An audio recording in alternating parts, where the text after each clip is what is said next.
தவா பீஸா தவாவில் pizza base வச்சுட்டு லைட்டாக சால்டட் பட்டர் போட்டுட்டு 2 பக்கமும் செவக்க வச்சு எடுத்துக்கணும். லைட்டாக குத்தி விட்டு பூண்டு சொருகிடணும் பேஸ்க்கு ஒரு சைடு. 2 சைடுமே நல்லா மொறுன்னு வறுத்தோம்னா இது போல் ப்ரௌனாக மாறிடும். அதுக்கப்புறம் தக்காளி சாஸ் போட்டுட்டு மஷ்ரூம் சால்டட் பண்ணி பெப்பர் உப்பு போட்டு சால்டட் பண்ணி அடுக்கிட்டு அப்புறம் இது நானே பண்ண சீஸு க்ரீம் சீஸு அது போட்டிருக்கேன் ஃபுல்லாக. இது ஒரே ஒரு ஸ்லைஸு அமுல் சீஸ் இருந்தது அதை போட்டிருக்கேன். அப்புறம் ஹர்ப்ஸ் போட்டிருக்கேன் கியாவோடது. அப்புறம் கியாவோட ஹர்ப்ஸோட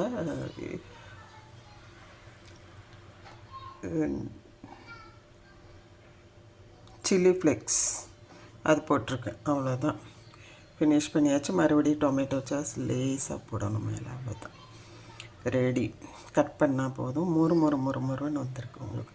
அவனில் வைக்கிறத விட இது நிமிஷம் ஆகிடும்.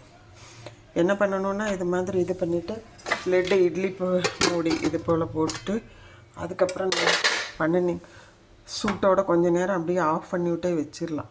மூடி போட்டிங்கன்னா சீஸ் உருகிடுது. ஓகே, செய்து பார்த்துட்டு கமெண்ட் பாக்ஸில் சொல்லுங்கள். மஷ்ரூம் பீஸா.